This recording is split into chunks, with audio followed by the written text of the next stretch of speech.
Cinema అయిన మహా నేను మిస్టర్ బి. నా మాట సూటిగా ఉంటుంది, మ్యాటర్ క్లియర్ గా ఉంటుంది. మీరు చూస్తున్నారు మిస్టర్ బి ఛానల్. ఈ వీడియోలో మనం మాట్లాడుకుందాం శ్రీ విష్ణు నటించిన స్వాగ్ మూవీ రివ్యూ. పురుషాంగానికి ప్రాకులాటెక్కువ, మీవి వణుకుతాయి వృషణములు. ఈ డైలాగ్ చూసి పచ్చి సినిమా, విచ్చలవిడి సినిమా అని అనవసరమైన అభిప్రాయం తీసుకోవద్దు.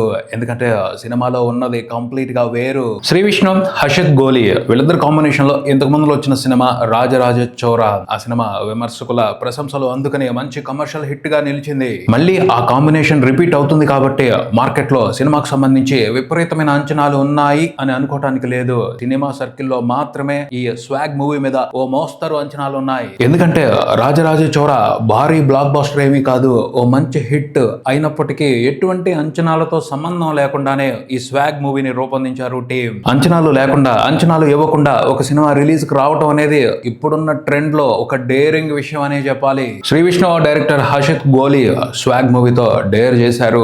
వాళ్ళ డేరింగ్ లో ఉన్న స్పెషాలిటీ గురించి మాట్లాడుకుందాం మన విశ్లేషణలో. కథ విషయానికి వస్తే స్వాగనిక వంశం, ఆ వంశం ఉద్ధరణే ఈ సినిమా కథలో ప్రధానమైన అంశం. తరాలు మారిన ఆ వంశం ఉద్ధరించబడుతూ ఉండాలి అని శ్వాగనిక వంశ మూల పురుషుడు వౌభూతి మహారాజు ఒక ఏర్పాటు చేసి పెట్టాడు.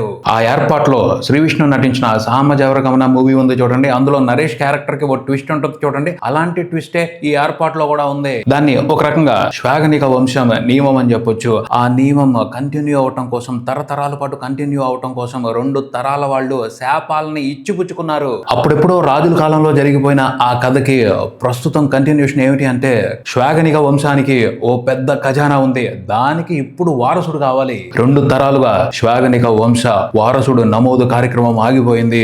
ఇప్పుడు ఆ వంశానికి సరైన వారసుడు ఎవరో కనుక్కోవాల్సిన అవసరం వచ్చింది. ఆ ఖజానా గురించి తెలిసి దాన్ని దక్కించుకోవడం కోసం దివాకరపేట ఎస్ఐ భవభూతి, అనుభూతి అని ఒక అమ్మాయి ఉంది, ఆ అమ్మాయి సింగరేణి అని ఒక కుర్రోడు ఉన్నాడు, ఆ అబ్బాయి అందరూ కూడా సీన్ లోకి వచ్చారు. వాస్తవంగా అయితే ఆ ముగ్గురు ఎవరి పనిలో వాళ్ళు ఉన్నారు, ఎవరి బాధలు వాళ్ళు పడుతున్నారు. వాళ్ళ ముగ్గురిని కూడా ఈ ఖజానా వ్యవహారంలోకి తీసుకొచ్చింది ఓ రహస్య పర్సన్.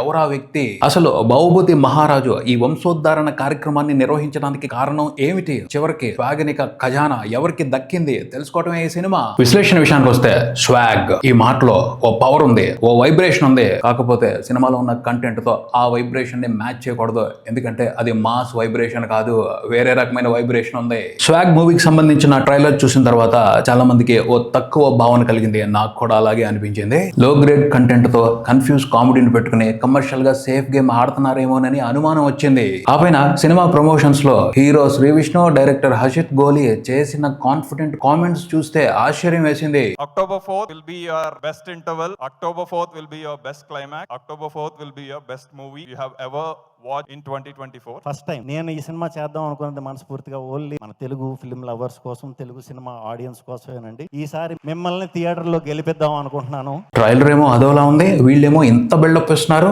అసలు ఈ సినిమాలో ఏముంది అని అసహనంతో కూడిన అనుమానం కలగలిసిన ఆసక్తి ఏర్పడింది. సినిమాకి వెళ్ళి కథని ఫాలో అవుతున్న ప్రాసెస్ లో అప్పుడు అర్థమైంది, ఓహో ఇదా వీళ్ళ ధైర్యం అని. ముఖ్యంగా డైరెక్టర్ హర్షిత్ గోలి ధైర్యం నన్ను ప్రత్యేకంగా సర్ప్రైజ్ చేసింది. ఎందుకంటే నాకు ఈ సినిమాలో ఫిల్మ్ మేకింగ్ ఫ్రీడమ్ కనిపించింది, స్వేచ్ఛాయుత సినిమా రూపకల్పన కనిపించింది. అంటే ఏంటి, ఇప్పుడు ఎవరో స్వేచ్ఛగా సినిమాలు తీయటం లేదా అని అడగొచ్చు. అవును, తీయట్లేదు. మాక్సిమం కాదు, అందరూ కూడా సినిమాలు తీయడానికి సంబంధించి కొన్ని పరిధులు పెట్టుకున్నారు. ఆ లిమిటేషన్స్ దాటి బయటికి వెళ్లకుండా, బయట నుండి కొత్తదనం, ఎక్స్పెరిమెంట్ వంటి విశేషాలు ఆ పరిధి దాటి లోపలికి రాకుండా కంచెలు వేసుకున్నారు. పెద్ద పెద్ద ముళ్లతో కంచెలు వేసుకున్నారు.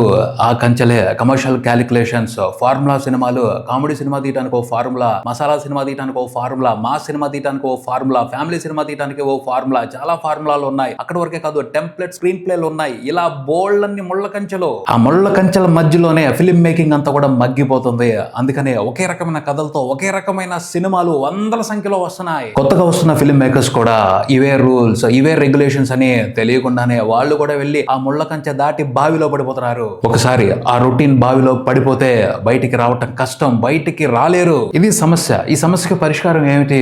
పరిధుల్ని పగలగొట్టడం, కంచెల్ని తుంచడం, లేదా ఆ కంచెల్ని దాటి బయటికి రావడం కాదు. ఒక మంచి పరిష్కారాన్ని డైరెక్టర్ హర్షిత్ గోలి ఈ సినిమాతో చూపించాడు అని నాకు అనిపించింది. ఏంటా పరిష్కారం అంటే, సినిమా తీయడానికి సంబంధించి పరిధులున్నాయి, కంచెలున్నాయి అన్న విషయాన్ని మర్చిపోవటం, లేదా వాటి గురించి తెలుసుకోకపోవటం, తెలిసినా వాటిని పట్టించుకోకపోవటం, అసలు అలాంటివి లేవు అని అనుకుంటే గోలే ఉండదు. హర్షిత్ అలాంటివి లేవు, వాటి గురించి నాకు తెలియదు అన్నట్టుగానే ఈ సినిమాని తీశాడు. అది నాకు చాలా బాగా నచ్చింది. ఏ ఎలిమెంట్స్ పెడితే జనాలు సినిమాకి వస్తారు, ఎలాంటి అవసరం లేని కమర్షియల్ ఎలిమెంట్స్ తీసుకొచ్చి స్క్రీన్ ప్లే లో ఇన్వాల్వ్ చేస్తే సినిమా సేఫ్ అయిపోద్ది. అలాంటి విషయాలతో సంబంధం లేకుండా తను చెప్పాలనుకున్న కథని తనకు నచ్చినట్టు స్వేచ్ఛగా చెప్పుకున్నాడు, స్వేచ్ఛగా తీశాడు సినిమాని. కనపడింది ఫుల్ గా ఫిల్మ్ మేకింగ్ ఫ్రీడమ్. సినిమా ఎంతమందికి నచ్చుద్ది, ఎక్కువ మంది చూస్తారా లేదా అన్న అనుమానాలు కూడా పెట్టుకోలేదు. అలాంటి అనుమానాలు పెట్టుకుంటే అసలు ఈ సినిమాని ఇలా తీయడు. అతను ఫ్రీడమ్ తీసుకోవడమే కాదు, అతనికి ఆ ఫ్రీడమ్ ఇచ్చిన హీరో శ్రీ విష్ణుని, అలాగే ప్రొడక్షన్ హౌస్ పీపుల్స్ మీడియా ఫ్యాక్టరీని ఖచ్చితంగా అభినందించి తీరాలి. ముఖ్యంగా శ్రీ విష్ణుని పెద్దగా అప్రిషియేట్ చేయాలి. ఎందుకంటే ఈ సినిమాలో అతను హీరో కాదు, ఒక ఆర్టిస్ట్, ఒక యాక్టర్ గా మాత్రమే చేశాడు. హీరోగా క్రెడిట్ తీసుకోవాలి అనుకోలేదు, ఒక యాక్టర్ గా తన ప్రతిభ ఇది అని నిరూపించుకోవాలి అనుకున్నాడు, నిరూపించుకున్నాడు సాలిడ్ గా. సినిమాలో శ్రీ విష్ణు 5 పాత్రల్లో కనిపించాడు, విభిన్న గెటప్పుల్లో కనిపించాడు. ఆ 5 పాత్రల్లోకి విభూతి అనే ఒక పాత్ర ఉంది. ఆ పాత్రలో శ్రీ విష్ణు అభినయం అద్భుతం అని చెప్పాలి. విభూతి పాత్రలో శ్రీ విష్ణు పెర్ఫార్మెన్స్ కి మాత్రం ఖచ్చితంగా గౌరవం దక్కాలి. ఎన్ని అవార్డులు ఇచ్చినా తక్కువే. ఆ పాత్రనే కాదు, మిగతా పాత్రలో కూడా డిఫరెంట్ గా నటించాడు. ప్రతి పాత్రలోనూ ఓ వేరియేషన్ ఉంది. ఆ వేరియేషన్స్ ని నీట్ గా హ్యాండిల్ చేస్తూ వండర్ఫుల్ పెర్ఫార్మెన్స్ ఇచ్చాడని చెప్పాలి. విభూతి క్యారెక్టర్ తప్పించి మిగతా అన్ని క్యారెక్టర్స్ లోనూ నెగిటివ్ షేడ్స్ ఉంటాయి, స్వార్థం ఉంటది, సెల్ఫిష్నెస్ ఉంటది. వాటన్నిటిని హసిత్ చాలా బాగా డిజైన్ చేశాడు. హసిత్ విజన్ కి తగ్గట్టు శ్రీ విష్ణు బాగా పెర్ఫార్మ్ చేశాడు. పోతే శ్రీ విష్ణు ఎంత బాగా నటించినా కూడా ఈ సినిమాకి అతనైతే హీరో కాదు, హసిత్ గోలీనే హీరో. అతని విజన్, అతని క్రియేటివిటీ కొంతమందికి అర్థం కాకపోవచ్చు, కొంతమందికి నచ్చకపోవచ్చు, అది వాళ్ళ ప్రాబ్లం. హసిత్ మాత్రం చాలా కాన్ఫిడెంట్ గా ఫ్రీడమ్ తీసుకుని తనకు నచ్చినట్టు కథ చెప్పాడు. ఆ కథలో కొన్ని పాయింట్స్ కి సంబంధించి కొంతమందికి అభిప్రాయ భేదాలు ఉంటాయి, నాకు ఉన్నాయి. మాతృస్వామ్య వ్యవస్థ, పితృస్వామ్య వ్యవస్థ అంటూ హడావుడి చేశాడు సినిమాలో.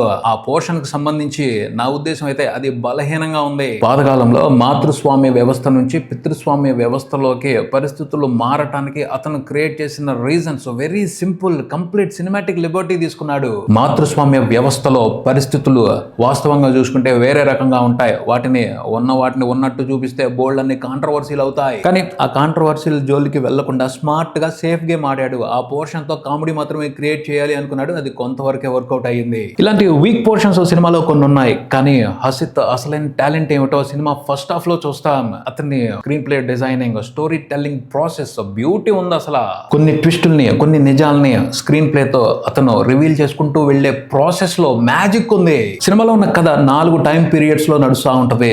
ఆ ప్రాసెస్ లో కొన్ని క్యారెక్టర్స్ కంటిన్యూ అవుతా ఉంటాయి. టైం పీరియడ్స్ దాటి కొన్ని క్యారెక్టర్స్ ఏమో ఓ టైం పీరియడ్ లో ఓ క్యారెక్టర్ లో ఉంటే, ఇంకో టైం పీరియడ్ లో ఆర్టిస్ట్ ఒకటే ఉంటారు కానీ క్యారెక్టర్ మారుద్ది. ఆ డీటెయిల్స్ అదరగొట్టాడంతే. కాకపోతే కొంచెం ఫోకస్డ్ గా, కొంచెం శ్రద్ధగా సినిమాని ఫాలో అవ్వాలి. అప్పుడు ఆ డీటెయిల్స్ ని సూపర్ గా ఎంజాయ్ చేస్తాం. మనం అటెన్షన్ ఇవ్వకపోతే కన్ఫ్యూజ్ చేస్తాడు హసిత్. అది అతని తప్పు కాదు, మన తప్పే అవుద్ది. అతను మాత్రం క్లారిటీగానే తను ఆడాల్సిన గేమ్ ని గమ్మత్తుగా ఆడాడు. కొన్ని పోర్షన్స్ కొంతమందికి నచ్చచ్చు, కొంతమందికి నచ్చకపోవచ్చు. అది కంప్లీట్ గా హసిత్ ఐడియాలజీ.